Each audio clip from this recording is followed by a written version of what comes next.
কে? ও, আপনি এসেছেন নাকি এত রাতে? কনফারেন্সে গল্পকথার আজকের কনফারেন্সে আপনাদের সকলকে স্বাগত। আমাদের আজকের নিবেদন অংশু পানিগ্রাহীর লেখা গল্প পারাপার। অংশু পানিগ্রাহী একজন উদীয়মান বাঙালি লেখক, যিনি মূলত তার ম্যাজিক্যাল রিয়ালিজম বা জাদু বাস্তবতা এবং সামাজিক ও মনস্তাত্ত্বিক প্রেক্ষাপটের ছোট গল্পের জন্য পরিচিত। তিনি আনন্দবাজার পত্রিকার রবিবাসরীয় বিভাগে নিয়মিত লেখালেখি করেন। 2020 সাল থেকে তার বেশ কিছু গল্প এই বিভাগে প্রকাশিত হয়ে জনপ্রিয়তা লাভ করেছে। তিনি প্রায়শই রহস্য এবং পরা বাস্তবতার মিশেলে কাহিনী বুনে থাকেন, যা পাঠকদের কাছে বিশেষ আকর্ষণীয়। ওনার লেখা কয়েকটি উল্লেখযোগ্য গল্প হল উপহার, অহল্যা, গণ্ডি, না দেখা স্বপ্ন ইত্যাদি। আজকের গল্প পারাপার আমরা নিয়েছি শারদিয়া জল ফড়িং 2023 সংখ্যা থেকে। শুরু হচ্ছে পারাপার। দরজায় খটখট শব্দ। লোহার কড়া দুটো দরজার কাঠে সজোরে ঠোক্কর খাচ্ছে বারবার। বিছানায় উঠে বসল হারাধন। হাড় কাঁপানো শীতের রাত, তবু বেরোতে হবে। ডাক এসে গেছে। এই ডাককে উপেক্ষা করার সাধ্য নেই তার। হারাধন মাটিতে বিছানা পেতে শোয়। একটাই খাট তাদের। মা খাটের ওপরে ঘুমোয়। মাটিতে খুব ঠান্ডা। মায়ের কষ্ট হয়। শব্দের চোটে মায়েরও ঘুম ভেঙে গেছে। ঘাটের মড়াগুলো সময়ের বাজ বিচার নেই। আর আমার পুত্র হয়েছেন তেমন। 1 পয়সা রোজগার নাই, অথচ বিশ্ব সংসারের উপকার করে বেড়াচ্ছেন। ভগবান যেন এমন ধারা ছেলে আর কারুকে না দেন। নিজের মায়ের কথাটুকু ভাবলি না একবার? মায়েরও কি স্বাদ আহ্লাদ বলে কিছু থাকতে নেই? ঘুম জড়ানো গলায় একরাশ বিরক্তির সঙ্গে মা গজগজ করতে থাকে। হারাধন কোনো উত্তর দেয় না। মায়ের এহেন কথাবার্তা তার গা সওয়া। সে চাদরটা ভালো করে জড়িয়ে নেয়। ছেঁড়া মাফলারটা পেঁচিয়ে বাঁধে কানে মাথায়। মা, আসি?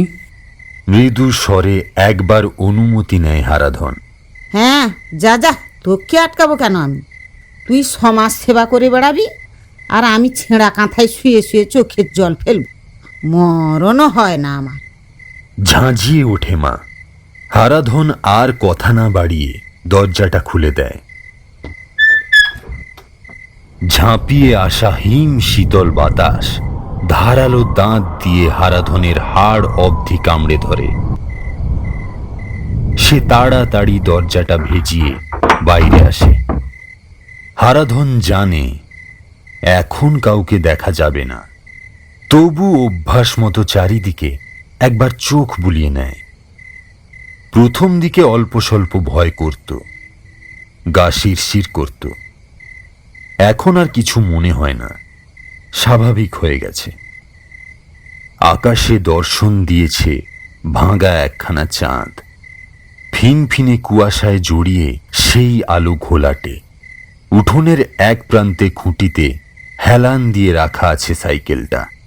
হারাধন গিয়ে সাইকেলে বসে, সময় নেয় একটু, তারপর বলে, চালাই তাহলে? হারাধনের সাইকেলের কেরিয়ারে বর্তমানে যিনি সওয়ার হয়েছেন তিনি কোনো উত্তর দেবেন না। হারাধন ভালো মতোই জানে, তবুও প্রতিবারের মতো এবারও সে অদৃশ্য আরোহীর অনুমতি চেয়ে নেয়। তারপর আলতো চাপ দেয় প্যাডেলে। গ্রামের পথ ধরে এগোচ্ছে হারাধন। ইটের ভাঙাচোরা রাস্তা। সাইকেলের কল্যাণে কোনো ঝাঁকুনি অনুভূত হচ্ছে না। সাইকেলটা প্রায় স্বয়ংক্রিয়ভাবেই চলছে বলা যায়। আশ্চর্য ক্ষমতার এই সাইকেল হারাধনকে দিয়েছিল পাঁচু কাকা, আর সেই সঙ্গে এই গুরুদায়িত্ব।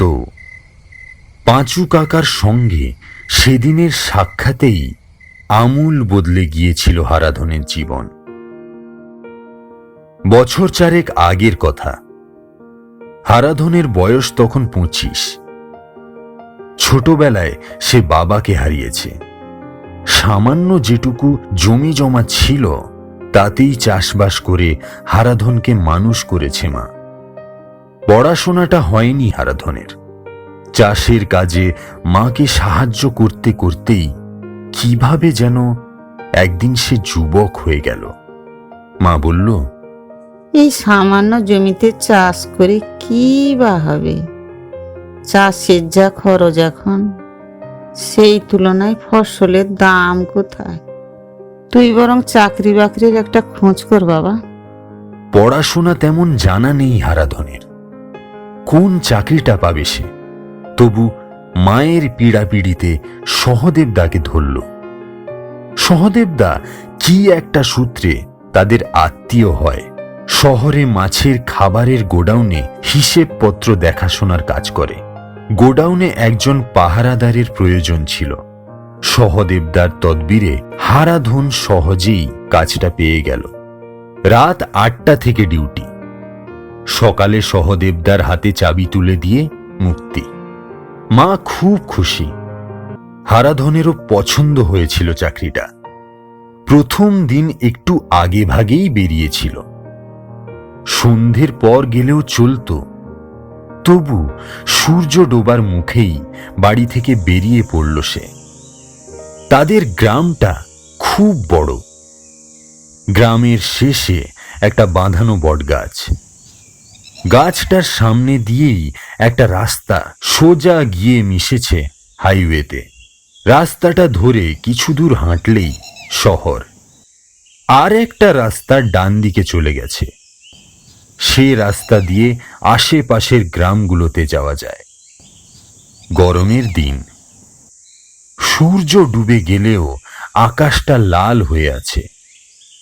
সন্ধে নামছে মন্থর পায়ে। হারাধনু ধীরে সুস্থে হাঁটছিল। এমনিতেই হাতে যথেষ্ট সময় আছে। সে খুশি মনে শীষ দিতে দিতে বটগাছের কাছে পৌঁছল। সামনের সোজা রাস্তা ধরে শহরের দিকে যাবে হারাধন। বাঁয়ে বড় বড় বাঁশ ঝাড়, এলোমেলো জঙ্গল, একটা মজা খাল। হঠাৎ সেদিকে তাকাতেই তার পা দুটো মাটিতে আটকে গেল। শীষ দেওয়া বন্ধ করে হারাধন অভিভূতের মতো চেয়ে রইল সেদিকে। গতকালও এই পথে শহরে গেছে, ফিরেছে শহর থেকে। কই, তখন তো কিছু চোখে পড়েনি। ভোজবাজি নাকি? রাতারাতি জঙ্গলের বুক ছিঁড়ে একটা রাস্তা গজিয়েছে। মজা খালটার উপরেও একটা মজবুত সেতু কারা যেন তৈরি করে রেখেছে এক রাতের মধ্যেই। সেতু পেরিয়ে সেই আশ্চর্য মেঠো পথ এঁকে বেঁকে চলে গেছে জঙ্গলের ভিতর দিয়ে। সবচেয়ে অদ্ভুত ব্যাপারটা হলো, এই শুকনো খটখটে গরমের দিনেও সেই রাস্তা কুয়াশার চাদরে মুড়ে রয়েছে। তার ভিতর আবার থোকা থোকা জোনাকি জ্বলছে। নীলচে আলোয় উদ্ভাসিত সেই পথের কুয়াশা মাখা রহস্যময়তা হারাধনকে বিবশ করে দিল কিছুক্ষণের জন্য। ষাঁড় ফিরতে বটতলায় বসে পড়ল হারাধন। চোখ দুটো ভালো করে কচলে নিল। না, দৃশ্যপটের কোনো পরিবর্তন হয়নি। সবকিছু যেমন ছিল তেমনি আছে। নেশা ভাঙ করে না সে। মাথার কোনো ব্যায়ামও নেই। তাহলে এসব কেন দেখছে? অসহায়ের মতো চারিদিকে তাকালো হারাধন। আশেপাশে একজন লোকও নেই যাকে ডেকে এই অদ্ভুত দৃশ্য দেখায়। এই রহস্যের একটা সমাধান না করেই কি শহরের রাস্তা ধরবে? দোনো মুনায় কিছুক্ষণ কেটে গেল। গাছে গাছে ঝিঁঝি ডাকতে শুরু করেছে। নতুন গজানো রাস্তাটা ধরে কিছু দূর এগিয়ে দেখবে কি কিছুই ঠিক করতে পারছিল না হারাধন। হঠাৎ তার বোম্বাচাক অবস্থাটাকে আরো ঘুলিয়ে দিয়ে সেই আজব পথ ধরে সেতু পেরিয়ে একটা সাইকেল এসে থামল বটতলায়। সাইকেল চালাচ্ছিলেন তাদেরই গাঁয়ের পাঁচু কাকা। কি রে, ভয় পেয়েছিস? চোখ লাল, মুখ ফ্যাকাশে কেন? হাসতে হাসতে জিজ্ঞেস করলেন পাঁচু কাকা। হারাধন প্রায় কাঁদো কাঁদো হয়ে বলল, তুমি তুমি হাসছো কাকা? এসব কি অশৈলী কাণ্ড হচ্ছে বলো তো? আমি তো কিছুই বুঝতে পারছি না। বুঝিয়ে দিলেই বুঝবি।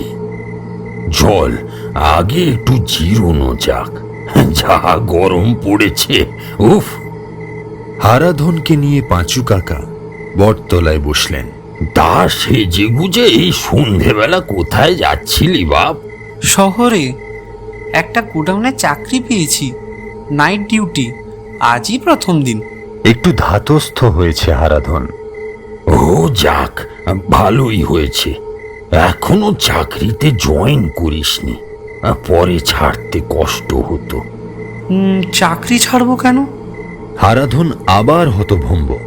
পাঁচু কাকা চুপ করে রইলেন খানিকক্ষণ, দীর্ঘশ্বাস ফেললেন একটা, তারপর বললেন, দেখ, গোডাউনের চাকরির সঙ্গে তুই কাজটা করতে পারবি না। তুই কেন, কেউই পারবে না। তোর তো নাইট ডিউটির কাজ, আর এই কাজটার কোনো সঠিক সময় নেই। যখন তখন ডাক আসবে, আর এলেই তোকে বেরোতে হবে। তুই যেখানে যে অবস্থায় থাকিস না কেন, তোকে বেরোতেই হবে। না বেরিয়ে উপায় নেই। তেমনটা না হলে জগৎ সংসার অচল হয়ে যাবে। হারাধন ফ্যাল ফ্যাল করে চেয়ে রইল পাঁচু কাকার মুখের দিকে। কাকার কথাবার্তার বিন্দু বিসর্গ বোঝা যাচ্ছে না। কোন কাজের কথা বলছে কাকা? পাঁচু কাকা আবার বললেন, তোকে যখন কাজটা করতেই হবে, সরাসরি সবটা বলা যাক। কাজটা আর কিছু নয়, পারাপার করানো। সাইকেলের কেরিয়ারে বসিয়ে যাত্রীদেরকে একটা জায়গায় ছেড়ে আসতে হবে, এটুকুই। তবে এই যাত্রী কারা জানিস? আজ সেতু পেরিয়ে মেঠো পথটা ধরল হারাধন। এখানে সারা বছরই কুয়াশা থাকে, আর একটা মায়াবী নীলচে আভা লেগে থাকে কুয়াশার গায়ে গায়ে। জোনাকিরা ওড়াউড়ি করে। গ্রীষ্মের গনগনে দুপুর, বর্ষার অঝোর ধারায় ধোঁয়া বিকেল, অথবা হাড় কাঁপানো শীতের রাত, এখানকার দৃশ্যপটের কোনো পরিবর্তন হয় না। 4 বছর ধরে এমনটাই দেখে আসছে হারাধন। এই পথ ধরে বেশ কিছুটা গেলে একটা কাঠের বেড়া দেখা যায়। বেড়ার গায়ে লতানে গাছে রকমারি ফুলের সমারোহ। এই বেড়া অবধি পৌঁছানোই হারাধনের কাজ। বাকি যা হওয়ার আপনা আপনি হবে। বেড়ার উপারে কুয়াশা আরো জোরালো, প্রায় কিছুই দেখা যায় না। বেড়ার কাছে পৌঁছে সাইকেল থামালো হারাধন। বলল, নিন, নেমে পড়ুন। পার করে দিলাম আপনাকে। মুক্তি হয়ে গেল। ভালো থাকবেন ওপারে। ওপারে দপ করে একটা ঘন নীল আলো জ্বলে উঠল। ক্রমে ক্রমে সেই আলো একটা মানুষের অবয়ব ধারণ করতে লাগলো। মুখটা ফুটে উঠছে একটু একটু করে। ওহ, এ যে নগেন মাস্টার।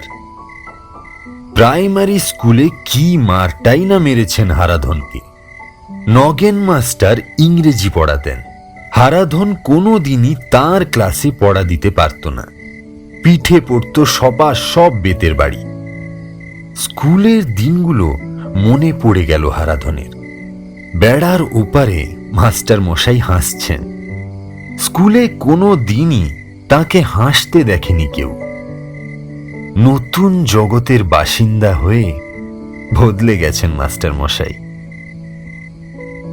হারাধন হাত জড়ো করে প্রণাম করল তাঁর উদ্দেশ্যে।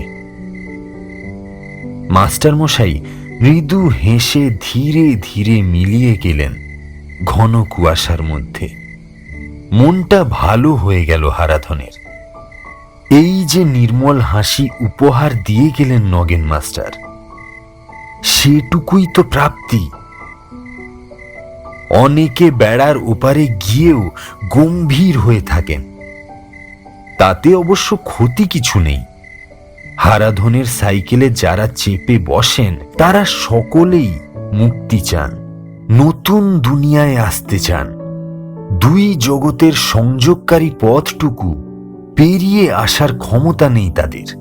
তাই এই পথ পার করে দিয়ে বেড়ার ওপারে পৌঁছে দেওয়াতেই সুখ। প্রতিবার কাজটা করে তৃপ্তি পায় হারাধন। অদ্ভুত এক ভালো লাগায় বুকটা ভরে ওঠে তার। পাঁচু কাকাও তেমনটাই বলেছিলেন। এই কাজটা তুই নাও করতে পারিস, তোকে তো আর জোর করতে পারি না। কিন্তু দেখ বাবা, ভূত বা আত্মা যাই বলিস না কেন, তেনাদের বেড়ার ওপারে পৌঁছে দিয়ে কি যে সুখ, তুই একবার করেই দেখ। ভালো না লাগলে তখন না হয়ে, তবে আমার বিশ্বাস কাজটা করে তুই তৃপ্তি পাবি। চাকরি না করলে মা খুব রেগে যাবে। জমি জমা যা আছে চালিয়ে নেব, কিন্তু ভাঙা টালির চাল, মাটির দেওয়াল চিরকাল কি এমনই থেকে যাবে? এই কাজে পয়সা কড়ির তো ব্যাপার নেই, তাছাড়া মরা মানুষ নিয়ে কারবার। মা আমাকে ঝাঁটা পেটা করে ঘর থেকে তাড়াবে। সবই বুঝলাম, কিন্তু এ যে আশ্চর্য ক্ষমতা বাপ, লাখে একজনের হয়। এই যে তুই আজ সেতু, নতুন রাস্তা দেখতে পেলি, এটা আমি বাদে অন্য কেউ দেখতে পাচ্ছে না। এর অর্থ পরিষ্কার, তোকেই এই কাজের জন্য উপযুক্ত মনে করা হয়েছে। কারা এসব ঠিক করে? জানি না, আমিও একদিন তোর মতো এই রাস্তা হঠাৎ করেই দেখতে পেয়েছিলাম। দুদিন পরেই এই সাইকেলের দায়িত্ব আমাকে দিয়েছিলেন আমার এক মামা। তিনি এখন মারা গেছেন। আমিও তো বেশি দিন বাঁচব না, বয়স হয়েছে যথেষ্ট। আমি তোর উপরই এ কাজের ভার দিয়ে যেতে চাই। তুইও একদিন তোর মতো কাউকে পেয়ে যাবি। এভাবেই চলে আসছে চিরকাল, বলেছিলেন পাঁচু কাকা। নগেন মাস্টারকে ছেড়ে এসে হারাধন যখন সেতুতে উঠল, রোদটা বেশ চড়ে গেছে। উত্তুরে হাওয়া বইছে সনসন করে। সেতুতে সাইকেল নিয়ে কিছুক্ষণ দাঁড়িয়ে থাকলো হারাধন। এদিক ওদিক তাকালো। দুটো ছাগল ছানা লাফালাফি করছে বটতলায়। তা করুক, ক্ষতি নেই। কোদাল কাঁধে একজন লোক যাচ্ছে। হারাধন একটু অপেক্ষা করল। লোকটা দূরে চলে যেতেই সেতু থেকে নেমে এলো সে। ধীরে সুস্থে বাড়ির পথ ধরল। গ্রামের মধ্যে ঢুকেই হারাধন দেখল শবযাত্রা বেরিয়েছে। নগেন মাস্টারের মরদেহ নিয়ে শ্মশানের দিকে চলেছে কয়েকজন। বাড়ির চৌহদ্দিতে পা দিয়েই থমকে গেল হারাধন। বুড়ো নারকেল গাছটা তাকে দেখেই পাগলের মতো মাথা ঝাঁকাতে শুরু করেছে। বাতাসের দাপটে এক্ষুনি যেন মড়মড় করে ভেঙেই পড়বে। উত্তরে হাওয়া বইছে বটে, তবে অন্যান্য গাছের মধ্যে এমন চাঞ্চল্য দেখা যাচ্ছে না। এই লক্ষণ চেনে হারাধন। এটা এক ধরনের ইঙ্গিত। আবার কেউ এসেছেন, আবার কেউ তার কাছে মুক্তি চাইছেন। নারকেল গাছের দিকে চেয়ে সে বলল, একটু অপেক্ষা করুন, খুব খিদে পেয়েছে যে, খেয়ে নিয়েই আপনাকে ছেড়ে আসবো। নারকেল গাছ শান্ত হয়ে গেল। হারাধন সাইকেল রাখল উঠোনে। এক ফালি বাগানে ওলকপি, মূলো, পালং, ধনেপাতা, মরশুমি আনাজপাতি লাগিয়েছে মা। পেঁয়াজ গাছের গোড়া খুঁচিয়ে একটা পুরুষ্টু পেঁয়াজ বের করল হারাধন। মাকে দেখা যাচ্ছে না, বোধহয় ঘরের ভিতরে কাজকর্ম সারছে। মায়ের উদ্দেশ্যে হাঁক দিল সে। মা, পুকুরে হাত পা ধুয়ে আসছি, তুমি রুটি দাও, খেয়ে আবার বেরোবো। পুকুর ঘাট থেকে ঘুরে এসে দাওয়ায় বসল হারাধন। রাতের বাসি রুটি, পেঁয়াজ আর একটু নুন, ওতেই হবে। বেশ কিছুক্ষণ অপেক্ষা করেও রুটি এলো না। মা বোধহয় খুব ক্ষেপে আছে। মায়ের খুব শখ ছিল, ছেলে চাকরি করবে, বিয়ে করবে, নাতিপুতি হবে, এই ভাঙা ঘর মজবুত করে সারানো হবে। হ্যাঁ, কিছুই হলো না। হারাধন সবই বোঝে, কিন্তু সে নিরুপায়। আর একবার হাঁক দিল সে। মা, ও মা। হারাধনের ডাকের উত্তর দিতেই যেন উঠোনে একটা ঘূর্ণি তৈরি হলো। ধুলোবালি, কাঠকুটো জড়ো করে সেই বাতাস ঘুরতে ঘুরতে ওপরের দিকে উঠে যাচ্ছে। আপনার এত তাড়া কিসের? এই গরিবকে খেতেও দেবেন না? মা, ও মা, কই গো, রুটিটা দাও।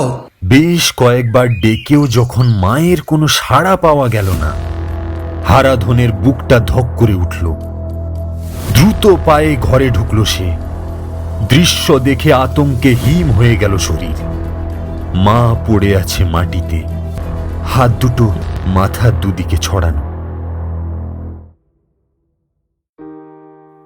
হারাধন এখন সেই বেড়াটার সামনে দাঁড়িয়ে আছে। লতানে গাছগুলো ঝলমল করছে ফুলে। প্রতিবার এখানে এসে হারাধন যে কথাগুলো বলে, এবার আর বলতে ইচ্ছে করল না। বেড়ার ওপারে দৃষ্টি মেলে দিয়ে পাথরের মতো দাঁড়িয়ে রইল। পুরো রাস্তাটা কিভাবে এসেছে সে জানে না। প্রতিবারে এখানে আসার সময় মনটা প্রসন্ন হয়ে থাকত, কিন্তু এবার সব অন্যরকম। নিজের মাকেও যে এভাবে আগে কখনো ভাবেনি সে। সবকিছু কেমন যেন আচমকা ঘটে গেল। জমাট কুয়াশার মধ্যে ঘন নীল আলোটা নিয়ম মতোই মানুষের অবয়ব নিচ্ছে। বেড়ার ওপারে কার মুখ ফুটে উঠবে তা জানার জন্য কৌতূহল নিয়ে অপেক্ষা করতে বেশ লাগে হারাধনের। পুরো কাজের মধ্যে এটাই তার সবচাইতে পছন্দের অংশ। কিন্তু আজ তো সওয়ারির পরিচয় অজানা নয়। বেড়ার ওপারে একটু একটু করে ফুটে উঠছে মুখটা, মায়ের মুখ। এই প্রথম বুকটা হু হু করে উঠল হারাধনের। মা কি এখনো রাগ করে থাকবেন? শেষ বিদায়ের মুহূর্তেও গম্ভীর হয়ে থাকবেন? হারাধন অবাক হয়ে দেখল মা হাসছেন, দু হাত তুলে আশীর্বাদ করছেন তাকে। একমাত্র সন্তানের এই কাজকে কি মা এতদিনে স্বীকৃতি দিলেন? ছেলেকে নিয়ে তিনি গর্বিত। হারাধন যেন তার মায়ের কণ্ঠস্বর শুনতে পাচ্ছে। মা যেন তাকে বলছেন, সুখে থাক বাবা, ভালো থাকিস, নিজের খেয়াল রাখিস। ঘন কুয়াশার মধ্যে মিলিয়ে যাচ্ছেন মা। অস্পষ্ট হয়ে আসছে অবয়বটা। আরো কিছুক্ষণ দাঁড়িয়ে রইল হারাধন। তার দু চোখ বেয়ে জলের ধারা নেমেছে। এই অশ্রুধারার মধ্যে মিশে রয়েছে মাকে সুখ স্বাচ্ছন্দ্য না দিতে পারার অনুশোচনা, মাকে হারানোর হতাশা, আর রয়েছে মায়ের পারাপারের তৃপ্তি।